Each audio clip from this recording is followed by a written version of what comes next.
ഓം നമോ നാരായണായ. ദശകം 11, ശ്ലോകം 1.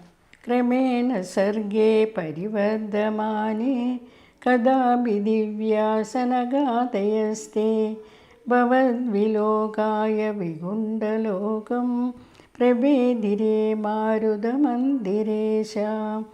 ശ്ലോകം 2. മനോജ്ഞനൈ ശ്രേയസനകാനനാഥ്യേ അനേകവാഭീമണിമന്ദിരൈശ്ച അനൂപമം തം ഭവതോ നികേതം മുനീശ്വരാ പ്രാപുരതീതകക്ഷ്യാം. ശ്ലോകം 3. ഭവദ്ദിദോക്ഷോൻ ഭവനം വിവീക്ഷോൻ ദോസ്തോ ജയസ്ഥാൻ വിജയോപ്യരുന്ദം തേഷാഞ്ച ചിത്തേ പദമാഭകോപ സർവം ഭവത് പ്രേരണയൈവ ഭൂമൻ. ശ്ലോകം 4. വൈകുണ്ഠലോകാനുജിതപ്രജേഷ്ടൗ കഷ്ടൗ യുവാം ദൈത്യഗതിം ഭജേദം ഇതി പ്രശപ്തോ ഭവദാശ്രയൗതൗ ഹരിസ്മൃതിർനോസ്തിദീനേ മധുസ്താൻ. ശ്ലോകം 5. തദേ ദദാജ്ഞായ ഭവാനവാപ്ത സഹൈവ ലക്ഷ്മ്യാ ബഹിരംബുജാക്ഷ ഗൈഗേശ്വരം സാത്വിദചാരുബാഹോ ആനന്ദയം സ്ഥാനഭിരാമമൂർത്യാ.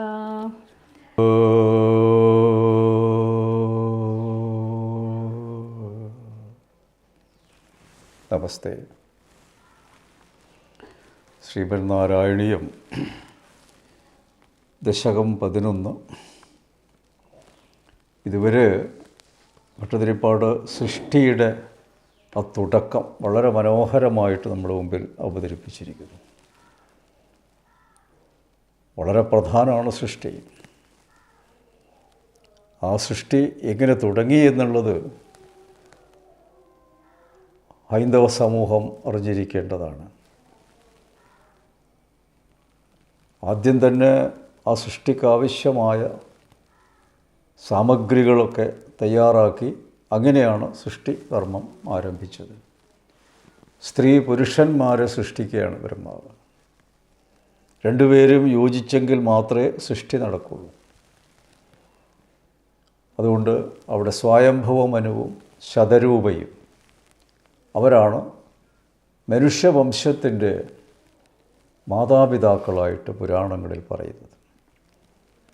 അത് നമ്മുടെ കുട്ടികൾ മനസ്സിലാക്കണം. നമ്മുടെ സംസ്കാരത്തിൽ എങ്ങനെയാണ് സൃഷ്ടിയെപ്പറ്റി പറയുന്നതെന്നും ആദ്യ സൃഷ്ടി മനുഷ്യ സൃഷ്ടി എങ്ങനെയാണ് നടന്നുള്ളതിനെപ്പറ്റി വ്യക്തമായ ധാരണ നമ്മുടെ കുട്ടികൾക്കുണ്ടാകണം. അപ്പോൾ നാരായണീയത്തിലത് വളരെ ലളിതമായിട്ടവിടെ പറഞ്ഞിരിക്കുകയാണ്. അപ്പോൾ ഇവിടെ ആ സൃഷ്ടി ആരംഭിച്ചതോടുകൂടി പ്രശ്നങ്ങളും ആരംഭിച്ചു എന്ന് വേണം പറയാനായിട്ട്. സൃഷ്ടിക്കപ്പെട്ട ജീവജാലങ്ങൾ തമ്മിലുള്ള പൊരുത്തക്കേടുകളിൽ നിന്ന് പലതരത്തിലുള്ള കലഹങ്ങളും വിഷമങ്ങളും ഉണ്ടാവും. അത് പ്രപഞ്ചത്തിലുള്ള ഒരു സംഭവം മാത്രമാണ്, സാധാരണ സംഭവം മാത്രമാണ്. പക്ഷേ ഇവിടെ സൃഷ്ടികർമ്മം നടത്തുന്ന ഉടനെ തന്നെ ഒരു വലിയൊരു പ്രശ്നമുണ്ടായി. അത് നമ്മൾ ആദ്യം തന്നെ മനസ്സിലാക്കേണ്ട ഒരു കാര്യമാണ്. അത് 1-ാമത്തെ ശ്ലോകത്തിൽ അത് പറയുകയാണ്. സർഗേ ക്രമേണ പരിവർദ്ധമാനേ, സൃഷ്ടി ക്രമേണ വർദ്ധിച്ചു വരുന്ന സന്ദർഭത്തിൽ കഥാപി ദിവ്യാദേ സനകാദയ, ഒരു ദിവസം ദിവ്യന്മാരായ സനകാദി മഹർഷികൾ മാരുതമന്ദിരേശ, വായുമന്ദിരത്തിൽ വസിക്കുന്ന ഗുരുവായൂരപ്പ, ഭവദ്വിലോകായ വികുണ്ഠലോകം പ്രഭേദിരേ, അങ്ങയെ ദർശിക്കുവാനായി വൈകുണ്ഠലോകത്തിലെത്തി എന്നാണ് പറയുന്നത്. സനകാദി മഹർഷികൾ ബ്രഹ്മാവിൻ്റെ മാനസപുത്രന്മാരാണ്. അവർ 4 പേരും എപ്പോഴും കുമാരപ്രായത്തിലാണ്. അങ്ങനെ അവർക്ക് പ്രത്യേകതയുണ്ട്. അതുകൊണ്ടാണ് സനൽകുമാരൻ എന്നൊക്കെ ആ കുമാരാദികൾ എന്ന് പറയാനുള്ള കാരണം അതാണ്. സനകാദി മഹർഷികളാണ്, ആദ്യം ഉണ്ടായവരാണ്. പക്ഷെ അവർക്ക് ഭൗതിക ജീവിതത്തിനോടോ കുടുംബജീവിതത്തിനോടോ താല്പര്യമില്ല. അവരങ്ങനെ അവരുടെ ഇഷ്ടപ്രകാരം ചിന്തകളിലൂടെ കടന്നു പോവുകയാണ്. അപ്പോൾ ഒരു ദിവസം ഈ സൃഷ്ടി ഇങ്ങനെ നടന്നുകൊണ്ടിരിക്കുകയാണ്. അപ്പോൾ ഒരു ദിവസം സനകാദി മഹർഷികൾ മഹാവിഷ്ണുവിനെ ദർശിക്കുവാനായി വൈകുണ്ഠലോകത്തിലെത്തി. നേരിട്ട് ഭഗവാനെ ദർശിക്കാനായിട്ട് വൈകുണ്ഠത്തിലെത്തിച്ചേർന്നു. സനകാദികൾക്ക് മറ്റൊരു പ്രത്യേകതയുണ്ട്. ഭഗവാൻ എപ്പോൾ വേണമെങ്കിലും കാണുവാനുള്ള സമ്മതം മഹാവിഷ്ണു നൽകിയിരിക്കുന്നു. അതാണ് ഭഗവാൻ ഏറ്റവും ഇഷ്ടപ്പെട്ട ഭക്തന്മാർക്ക് ഏത് സമയത്തും ഭഗവാനെ കാണാനുള്ള അനുവാദമുണ്ട്. വളരെ ശ്രദ്ധിക്കേണ്ട ഒരു കാര്യമാണ്. ചിലവർക്കൊക്കെ മുൻകൂട്ടി അനുവാദം വാങ്ങി സമയം നിശ്ചയിച്ചിട്ടൊക്കെയാണല്ലോ നമ്മുടെ വലിയ വലിയ ആളുകൾ മറ്റുള്ളവർക്ക് സംസാരിക്കാനുള്ള അവസരം നൽകുന്നത്. പക്ഷേ മഹാവിഷ്ണുവിന് അങ്ങനെ ഒരു ഇതില്ല. തൻ്റെ ഭക്തന്മാർക്ക് ഏത് പാതിരാവിലായാലും എന്നെ വന്ന് കാണാം, അതിനാരുടെ സമ്മതവും വാങ്ങേണ്ട ആവശ്യമില്ല. അതാണ് ജനാധിപത്യത്തിൻ്റെ അടിത്തറ എവിടുന്ന് തുടങ്ങുന്നു എന്ന് വേണം നമ്മൾ മനസ്സിലാക്കാൻ. നമ്മളിപ്പോഴും ജനാധിപത്യം എന്നൊക്കെ പറയുമെങ്കിലും ചിലവരെ കാണണമെന്നുണ്ടെങ്കിൽ മുൻകൂട്ടി കാത്തിരുന്ന് അവരുടെ അനുവാദം കിട്ടിയാലും ചിലപ്പോൾ കാണാൻ പറ്റില്ലാത്ത അവസ്ഥ, അതൊക്കെയാണല്ലോ ഇന്ന് നമ്മുടെ ചുറ്റും കാണുന്നത്. പക്ഷെ ഇവിടെ മഹാവിഷ്ണു തന്നെ ഭക്തന്മാർക്ക് എപ്പോൾ വേണമെങ്കിലും കാണാം എന്നാണ്. സനകാദി മഹർഷികളും അതുപോലെ പോവുകയാണ്. ശ്ലോകം 2. മനോജ്ഞനൈ ശ്രേയസകാനനാദ്യൈ മുനീശ്വര അതീത കക്ഷ്യാഹ. സനകാദി മഹർഷികൾ 6 മതിൽക്കെട്ടുകൾ കടന്ന്, എങ്ങനെയാണ് വൈകുണ്ഠത്തിലെത്തിയെന്ന് പറയുകയാണ്. 6 മതിൽക്കെട്ടുകൾ കടന്ന് മനോജ്ഞ നൈശ്രേയസ കാനനാദ്യൈ മനസ്സിന് ആനന്ദം നൽകുന്ന വൈകുണ്ഠത്തിലെ നൈശ്രേയസം എന്ന പേരിൽ ഉദ്യാനം തുടങ്ങിയവയെ കൊണ്ടും. വൈകുണ്ഠത്തിൽ മനോഹരമായൊരു ഉദ്യാനമുണ്ട് എന്നാണ് പറയുന്നത്. അതിൻ്റെ പേര് നൈശ്രേയസം എന്നാണ്. അനേകവാപി മണിമന്ദിരേജ ധാരാളം പൊയ്കകളെ കൊണ്ടും മണിമാളികകളെ കൊണ്ടും അനോപമം ഭവതഹാതം നികേതം പ്രാപു. അനുപമായ അങ്ങയുടെ വസതിയുടെ സമീപത്ത് എത്തിച്ചേർന്നു. മഹാവിഷ്ണുവിൻ്റെ ലോകത്തിൽ വൈകുണ്ഠത്തിൽ എന്താണ് നമുക്ക് കാണാൻ സാധിക്കുന്നതാണ് പറയുന്നത്. ഏറ്റവും മനോഹരമായ ഉദ്യാനം, പിന്നെ ധാരാളം പൊയ്കകൾ നിറഞ്ഞു നിൽക്കുന്നു, മണിമാളികകളും. അപ്പോൾ ഏത് കാലത്ത് മണിമാളികൾ ഉണ്ടായിരുന്നു എന്നുകൂടി നമ്മൾ മനസ്സിലാക്കേണ്ട കാര്യമാണ്. അവിടെ എത്തി. ആ മണിമാളികകളുടെ മുകളിൽ നിന്ന് ഭഗവത് കഥാലാപനം അവർ ശ്രദ്ധിച്ചു എന്നാണ് പറയുന്നത്. ആ മണിമാളിക അങ്ങനെ ശൂന്യമായ കെട്ടിടമല്ല, അവിടെയുണ്ട് ഭഗവാന്റെ ഭക്തന്മാരവിടെ താമസിക്കുന്നുണ്ട്. അവരൊക്കെ ഭഗവാനെ സ്തുതിച്ചുകൊണ്ടങ്ങനെ ഗാനങ്ങൾ ആലപിക്കുകയാണ്. അങ്ങനെ നേരെ സനകാദി മഹർഷികൾ ഭഗവാന്റെ നേരിട്ടെത്തി. ശ്ലോകം 3. ഭവതിദൃശൂൻ ഭവനം വിവക്ഷൂൻ താൻ ദ്വാസ്തോ ജയ വിജയ അഭി അരുന്ധാം. അങ്ങയെ ദർശിക്കുവാൻ അകത്തേക്ക് പ്രവേശിക്കുവാൻ ശ്രമിച്ച സനകാദികളെ ദ്വാരപാലകന്മാരായ ജയനും വിജയനും തടഞ്ഞു. തേഷാം ചിത്തേ കോപഹ പദം ആപച. സനകാദികളുടെ മനസ്സിൽ ദ്വാരപാലകന്മാരുടെ പ്രവൃത്തി കോപത്തെ ഉണ്ടാക്കി. ഭൂമൻ സർവം ഭവത് പ്രേരണയാ ഏവ. എല്ലാം സംഭവിക്കുന്നത് വിരാട് പുരുഷനായ സർവവ്യാപിയായ ഭഗവാന്റെ ഇച്ഛ കൊണ്ടാണ്, അല്ലെങ്കിൽ പ്രേരണ കൊണ്ടാണ് എന്ന് പറയും.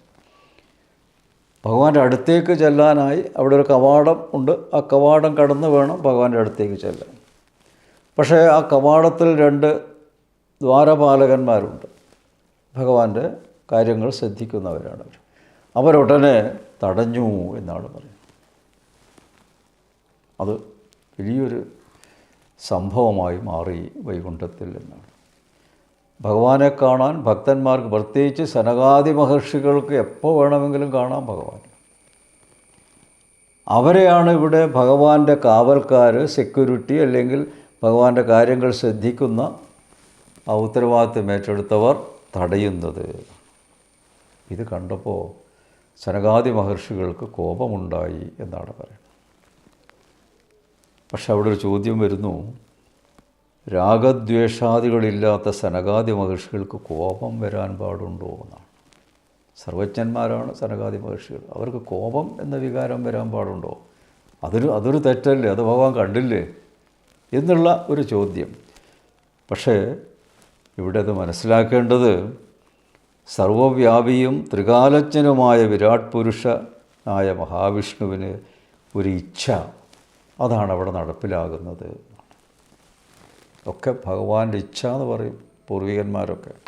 എന്താ ഇങ്ങനെ സംഭവിച്ചത്, നിങ്ങൾക്കിങ്ങനെ വരാൻ പാടില്ലല്ലോ എന്നൊക്കെ നമ്മൾ പറയുമ്പോൾ ഈ ഭട്ടതിരിപ്പാടൻ്റെ ഈ വാക്ക് ഉപയോഗിക്കുക, അത് ഭഗവാന്റെ ഇച്ഛ. അതും അവിടെ കുറ്റപ്പെടുത്തരുത്. ഭഗവാൻ എന്തോ കണ്ടിട്ടുണ്ടാവാം, എത്രയോ ജന്മജന്മങ്ങൾ കഴിഞ്ഞിട്ടല്ലേ നമ്മളിവിടെ എത്തിയിരിക്കുന്നത്. ഏതോ ഒരു ജന്മത്തിൽ, ആ ജന്മത്തിൽ നമ്മൾ എന്തോ തെറ്റുകൾ ചെയ്തിട്ടുണ്ടാവാം. അതിൻ്റെ ശിക്ഷ ഇതിന് മുമ്പ് നടന്ന ജന്മങ്ങളിലൊന്നും അനുഭവിക്കാതെ വന്നപ്പോൾ ഈ ജന്മത്തിൽ അത് നടന്നതായിരിക്കും.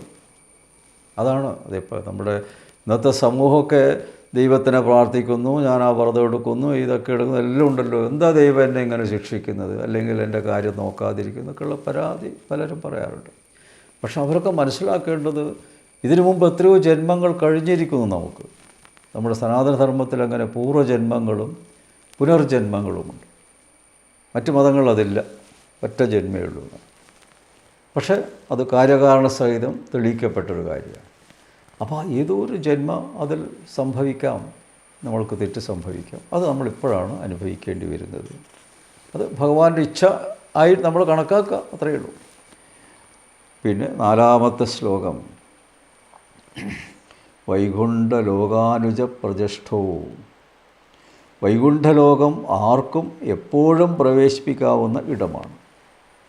ഭഗവാൻ മഹാവിഷ്ണു എപ്പോഴും പറയും, ഞാൻ ഭക്തന്മാരുടെ ദാസന്മാരുടെ ദാസൻ. ഭക്തന്മാരുടെ ദാസൻ എന്ന് പല ദേവന്മാരും പറയുന്നത് കേട്ടിട്ടുണ്ട്. ഇവിടെ ഒന്നുകൂടി അപ്പുറത്തേക്ക് പോവുകയാണ്. എൻ്റെ ഭക്തന്മാരുടെ ദാസന്മാരുടെ ദാസൻ എന്ന് പറയാം. അപ്പോൾ നോക്കണം, നമ്മൾ ദൈവഭക്തന്മാരായാൽ സേവനം ചെയ്യുക എന്നാണ് അതിൻ്റെ ലക്ഷ്യം. ഇപ്പോൾ ക്ഷേത്രത്തിലൊക്കെ നമ്മൾ ഓരോ ഉത്തരവാദിത്തങ്ങൾ ഏൽപ്പിക്കുന്നുണ്ടല്ലോ. അവരൊക്കെ എന്തിനാണ് അവിടെ ഇരിക്കുന്നത്? ഭഗവത് സേവയ്ക്കാണ്. അവിടെയുള്ള മൂർത്തി ക്ഷേത്രമൂർത്തിയെ സേവിക്കാനാണ്. അതുപോലെ അവിടെ എത്തുന്ന ഭക്തന്മാർക്ക് ദർശനത്തിനുള്ള സൗകര്യം ഒരുക്കി കൊടുക്കാനാണ്. അതെപ്പോഴും മനസ്സിൽ വേണം. മറ്റൊരു സാധാരണ ഒരു തൊഴിൽശാല പോലെയല്ല ക്ഷേത്രം. അവിടെ ദേവീദേവന്മാരെ കാണാനായിട്ട് വരുന്ന ഭക്തന്മാർക്ക് എത്രത്തോളം സൗകര്യം ചെയ്തു കൊടുക്കാൻ പറ്റുമോ അത്രയും സൗകര്യങ്ങൾ ചെയ്തു കൊടുക്കണം. എന്തെങ്കിലും ഒരു കാര്യം അവിടെ വന്ന് കൗണ്ടറിൽ വന്ന് അന്വേഷിക്കുമ്പോൾ അതവർക്ക് വ്യക്തമായി മനസ്സിലാവുന്ന രൂപത്തിൽ പറഞ്ഞു കൊടുക്കുകയോ ഇല്ലെങ്കിൽ അവരെ ഇവിടൊപ്പം പോയി ആ സ്ഥലം അല്ലെങ്കിൽ എന്താ ചെയ്യണമെന്ന് പറഞ്ഞു കൊടുക്കുകയോ ചെയ്യണം. അതിനാണ് നമ്മൾ ക്ഷേത്രത്തിൽ കമ്മിറ്റിയൊക്കെ രൂപീകരിക്കുന്നത്. 20-30 അംഗങ്ങളുടെ സമിതി ഉണ്ടാവുമല്ലോ ക്ഷേത്രത്തിൽ. പിന്നെ ഒരു ഉപദേശക സമിതിയുണ്ട്. ഇവരുടെയൊക്കെ എന്താ പ്രധാന ഉത്തരവാദിത്വം? അവിടെ വരുന്ന ഭക്തന്മാരെ യഥാവിധി അവരെ വിനയത്തോടെ സ്വീകരിച്ച് എന്താ നിങ്ങൾ ചെയ്ത് തരേണ്ടത് എന്ന് ചോദിക്കുക. അവർക്ക് ഇന്നെന്ന കാര്യങ്ങൾ ചെയ്യണം അതെല്ലാം അവിടെ ചെയ്തു കൊടുക്കുക. ഇനി ചിലത് ചെയ്യാൻ പറ്റിയില്ലെങ്കിൽ അത് വിനയത്തോടെ പറയുക, അത് ഈ ക്ഷേത്രത്തിൽ അത്തരം വഴിപാടുകളില്ല എന്നൊക്കെ പറഞ്ഞ് അവരെ സേവിക്കുകയാണ് വേണ്ടത്. അല്ലാതെ ഒരു ധാർഷ്ട്യത്തോടുകൂടി ഇതൊന്നും ഇവിടെ പതിവില്ല, അവിടെ പോയിക്കോളൂ ഇവിടെ പോയിക്കോളൂ എന്ന് പറയുന്നവർ ആ കമ്മിറ്റിയിൽ അംഗമായിരിക്കാൻ യോഗ്യരല്ല. അവർ രാജിവെച്ച് പോകണം. അതുപോലെ പൂജ ചെയ്യുന്ന ശാന്തി അതുപോലെ തന്നെയാണ്. വളരെയധികം ദുഃഖിതരായിട്ടാണ് ക്ഷേത്രത്തിൽ ഭക്തന്മാർ തൊഴാൻ വരുന്നത്. വീട്ടിൽ മനസ്സിന് സ്വസ്ഥത കിട്ടാതെ വരുമ്പോൾ ഒന്ന് ക്ഷേത്രത്തിൽ പോയി ദേവനെ തൊഴുതിട്ട് വരട്ടെ നമ്മൾ പ്രാർത്ഥിച്ച് മനസ്സിൻ്റെ ആ ദുഃഖമൊന്ന് ഭഗവാനെ സമർപ്പിക്കുക എന്ന ഉദ്ദേശത്തോടെ വരുന്ന ഭക്തന്മാരെ അവിടെയുള്ളവർ എന്തെങ്കിലും അവരുടെ കാര്യങ്ങൾ അന്വേഷിക്കാതെ അവരോട് പരുഷമായി പെരുമാറുമ്പോൾ അത് വലിയൊരു തെറ്റാണ്. ക്ഷേത്രത്തിൽ അങ്ങനെ ഒരിക്കലും പാടില്ല. അപ്പോൾ ഇത് മഹാക്ഷേത്രങ്ങളായാലും ശരി, അവിടെയൊക്കെ അത്തരം കാര്യങ്ങൾ നോക്കാൻ നിയമിക്കുന്നവർ അവരുടെ എങ്ങനെയാണ് അവരെ പെരുമാറ്റം എന്നുകൂടി നമ്മൾ മനസ്സിലാക്കണം. വിനയ സ്വഭാവമുള്ളവരെ മാത്രമേ ക്ഷേത്രങ്ങളിൽ ഭക്തന്മാരെ നിയന്ത്രിക്കാൻ നിശ്ചയിക്കാൻ പാടുള്ളൂ. അവിടെ ഒരു പോലീസ് മറയിൽ പാടില്ല. ഇത് വളരെ മാറ്റം വരുത്തേണ്ട ഒരു കാര്യമാണ്. ഇവിടെ ഭഗവാൻ അതിന് മാതൃകയായിട്ട് നിൽക്കുകയാണ്. ആ ഒരു കാര്യം നമ്മൾ പലപ്പോഴും വിസ്മരിക്കുന്നു. ഇവിടെ അത് ഭട്ടതിരിപ്പാട് വ്യക്തമായി പറഞ്ഞു തരികയാണ് ചെയ്തത്. ഇനി ശ്ലോകം ദാസന്മാരാണ് എന്ന് പറഞ്ഞു കഴിഞ്ഞതിന് ശേഷം അടുത്തത് 5-ാമത്തെ ശ്ലോകം ഭക്തന്മാരെ ദ്വാരപാലകന്മാർ തടഞ്ഞ വിവരം ഭഗവാൻ മനസ്സിലാക്കുകയാണ്. അംബുജാക്ഷ ഭവാൻ തത് ഏതത് ആജ്ഞായ. മനോഹരമായ കണ്ണുകളോടുകൂടിയ ഗുരുവായൂരപ്പ, അങ്ങ് ജയവിജയന്മാർ മഹർഷിമാരെ തടഞ്ഞ കാര്യം മനസ്സിലാക്കി. ലക്ഷ്മ്യാ സഹ ഏവ ഖഗേശ്വരം സാർപ്പിത ചാരുബാഹു. ലക്ഷ്മിദേവിയോടൊപ്പം ഗരുഡൻ്റെ ഇടത്തെ ചുമലിൽ തൃക്കൈ വെച്ച് അഭിരാമമൂർത്തിയാ താൻ ആനന്ദയൻ ബഹി അവാപ്ത. ആരാലും ആകർഷിക്കപ്പെടുന്ന രൂപത്തിൽ സനകാദികളെ സന്തോഷിപ്പിച്ചുകൊണ്ട് പുറത്തേക്ക് വന്നു. ഇവിടെ ഗരുഡവാഹനായിട്ട് ഭഗവാന്റെ കൈ ഗരുഡൻ്റെ പുറത്ത് വെച്ചുകൊണ്ട് വരികയാണ്. ഇടത്തെ ചുമരിൽ തൃക്കൈ വെച്ചുകൊണ്ട് തൻ്റെ ഭക്തന്മാരെ ദ്വാരപാലകന്മാർ തടഞ്ഞ വിവരം മനസ്സിലാക്കി ഭഗവാൻ അറിഞ്ഞു. എന്നെ കാണാൻ വന്ന സനകാദികളെ തടഞ്ഞു ഞാൻ നിർത്തിയവർ എന്ന് മനസ്സിലാക്കി. ജയവിജയന്മാരെന്ന് മനസ്സിലാക്കി ഭഗവാൻ എങ്ങനെ വന്ന് സൗമ്യഭാവത്തോടെ ലക്ഷ്മി സമേതനായി, മഹാലക്ഷ്മിയുണ്ട്, ഗരുഡാരൂഢനായി ഗരുഡനോടുകൂടി തൻ്റെ തൃക്കൈ ഗരുഡൻ്റെ ചുമലിൽ വെച്ച്, എങ്ങനെയാണ് ഭഗവാൻ വന്നതൊക്കെ വളരെ വ്യക്തമായി പറഞ്ഞു. ചുമലിൽ വെച്ച് ഭഗവാൻ സനകാദികളെ സ്വീകരിക്കുവാൻ പുറത്തേക്ക് വന്നു. അപ്പോൾ പൂർണ്ണമായ ആ രൂപത്തിലാണ് ഭഗവത് ദർശനം കിട്ടുന്നത് സനകാദി മഹർഷികൾക്ക്. ചതുർഭാവുവായ ഭഗവാൻ ഗരുഡവാഹനനായി തൻ്റെ പത്നി സമേതനായി ഭക്തൻ്റെ മുമ്പിലെത്തിയിരിക്കുകയാണ്. തൻ്റെ തൃക്കൈ പ്രത്യേകം വെച്ച് അതൊക്കെ എടുത്ത് പറഞ്ഞിരിക്കുന്നു. ഗരുഡൻ്റെ ചുമലിലാണ് വെച്ചിരിക്കുന്നത്. സമചിത്തതയുടെ മൂർത്തിമത് ഭാവമാണ് ഭഗവാനെന്ന് ഈ നടപടിയിലൂടെ നമുക്ക് മനസ്സിലാക്കുവാൻ സാധിക്കും. ജയവിജയന്മാർ ചെയ്ത് തെറ്റാണെന്നറിയുന്ന ഭഗവാൻ, തൻ്റെ ദ്വാരപാലകന്മാർ ചെയ്ത് തെറ്റാണ് എന്ന് പൂർണ്ണബോധ്യമുള്ള ഭഗവാൻ അവരോട് ദേഷ്യഭാവം കാണിക്കാതെ, അതാണ് മറ്റൊരു പ്രത്യേകത. താൻ നിശ്ചയിച്ച ജയവിജയന്മാർ വലിയൊരു തെറ്റ് ചെയ്തു. ആ തെറ്റ് ചെയ്തവരെ പരുഷമായ വാക്കുകളെ കൊണ്ട് ശാസിക്കുകയല്ല ചെയ്തത് ഭഗവാൻ. എന്താ ചെയ്തത്? അത് അങ്ങനെ തള്ളിക്കളഞ്ഞാൽ അത് ശ്രദ്ധിക്കാതെ വിശിഷ്ടാധികാരികളെ സ്വീകരിക്കുവാനായിട്ട് പുറത്തേക്ക് വന്നു. ഇത്തരം സന്ദർഭങ്ങളിൽ മഹാവിഷ്ണുവല്ലാതെ മറ്റൊരു ദേവനും ആത്മസംയമനത്തോടെ പെരുമാറുവാൻ സാധ്യമല്ല എന്ന കാര്യം കൂടി ഭട്ടതിരിപ്പാട് ശ്ലോകത്തിൽ ഒളിഞ്ഞിരിപ്പുണ്ട്. ഇവിടെ ഭഗവാന് ദേഷ്യം വന്ന് ജയവിജയന്മാരവിടെ വെച്ച് നന്നായി ശാസിക്കാം, പരുഷമായ വാക്കുകൾ പറയാം. അത് ചെയ്തില്ല. തന്നെ കാണാൻ വന്ന ഭക്തന്മാരുടെ അടുത്തേക്ക് വളരെ സൗമ്യഭാവത്തിൽ ചെന്നു. അവരെ ഒരു തൃപ്തി വരാൻ വണ്ണം തൻ്റെ ദർശനം നൽകി. അവിടെ ഇരിക്കുന്ന സ്ഥാനത്ത് നിന്ന് എഴുന്നേറ്റ് വന്നു എന്നാണ് പറയുന്നത്. സാധാരണ ദേവീദേവന്മാർ ഇരുന്നിടത്ത് നമ്മൾ പോയി ദൂരത്ത് തൊഴുതു വരിക എന്നുള്ളതാണ്. പക്ഷേ ഇവിടെ മഹാവിഷ്ണു അങ്ങനെയല്ല ചെയ്തത്. ഭക്തൻ്റെ അടുത്തേക്ക് അങ്ങോട്ട് തടഞ്ഞുവല്ലോ. തൻ്റെ അടുത്തേക്ക് വരാൻ വഴി തടഞ്ഞപ്പോൾ വേണ്ട, ഞാൻ അങ്ങോട്ട് വരാലോ എന്നാണ്. നോക്കൂ ആ മര്യാദ. എന്തുകൊണ്ട് നമ്മുടെ സനാതനധർമ്മം എല്ലാറ്റിനും മാതൃകയാണെന്ന് പറയാൻ കാരണം അവിടെയുള്ള ആ ധർമ്മത്തിലുള്ള മഹത് വ്യക്തികൾ എങ്ങനെ പെരുമാറുന്നു എന്നുള്ളത് നോക്കി നമ്മൾ മനസ്സിലാക്കിയെടുക്കേണ്ടതാണ്. മഹാവിഷ്ണു ഭക്തനാണ് ഞാനെന്ന് പറഞ്ഞുകൊണ്ട് കാര്യമില്ല. തൻ്റെ ജീവിതത്തിൽ അത് കഴിയുന്നിടത്തോളം നമ്മൾ പ്രായോഗികമാക്കുകയും വേണം. അതും കൂടി നമ്മൾ ചെയ്തില്ലേ പിന്നെ ഇതൊക്കെ മനസ്സിലാക്കിയിട്ട് എന്താ കാര്യം? അത് ഭട്ടതിരിപ്പാട് ഒരു ഭക്തനാണ്, സാധാരണ ഭക്തനാണ്. അദ്ദേഹം പണ്ഡിതനാണ്, സംസ്കൃത ഭാഷാ പണ്ഡിതനാണ്, എല്ലാം ശരിയാണ്. പക്ഷെ അതൊരു പ്രകടനം അവിടെ കണ്ടില്ലല്ലോ. നമ്മൾ ഇത്രയും ശ്ലോകങ്ങൾ വായിച്ചപ്പോൾ അവിടെ ഒരു മഹാജ്ഞാനിയെ പോലെ എന്തെങ്കിലും പറഞ്ഞോ ഭട്ടതിരിപ്പാട്? അതൊക്കെ മാറ്റിവെച്ചു. തൻ്റെ ജ്ഞാനമൊക്കെ അങ്ങോട്ട് മാറ്റിവെച്ചു. ഭഗവാൻ എന്താ പറയുന്നത്, ഭഗവാനോട് എന്താ പറയേണ്ടത് എന്നതിനെ പറ്റിയുള്ള ചിന്തയാണ് അവിടെ നമുക്ക് കാണാൻ സാധിക്കുന്നത്. അപ്പോൾ മഹാവിഷ്ണു ആരാണ് എന്ന്, ആ മഹാവിഷ്ണുവാണ് ഗുരുവായൂരപ്പനായിരിക്കുന്നത് എന്നുകൂടി സൂചിപ്പിച്ചുകൊണ്ട് ഭക്തന്മാർക്ക് മഹാവിഷ്ണുവിൻ്റെ സ്വഭാവ മഹിമയെപ്പറ്റി, അതുപോലെ ഭഗവാന് ഭക്തന്മാരോടുള്ള സ്നേഹം, അതൊക്കെയാണ് ഇതിൽ നമുക്ക് ഭട്ടതിരിപ്പാട് ചൂണ്ടിക്കാണിച്ചു തരുന്നത്. ആ ഗുരുവായൂർ പോയി പ്രാർത്ഥിക്കുന്ന സമയത്തുണ്ടാവുന്ന നമ്മുടെ സന്തോഷം എന്താണ്? ഭഗവാൻ എല്ലാം കേൾക്കുന്നു, എല്ലാം കാണുന്നു. ആ നിലയിൽ ഭഗവാൻ നമ്മുടെ കൂടെ ഒപ്പമുണ്ട് എന്നുള്ള ആ ഒരു ചിന്ത ഭക്തന്മാരിൽ ഉണ്ടാകുന്നു എന്നുള്ളതാണ്. നമസ്തേ.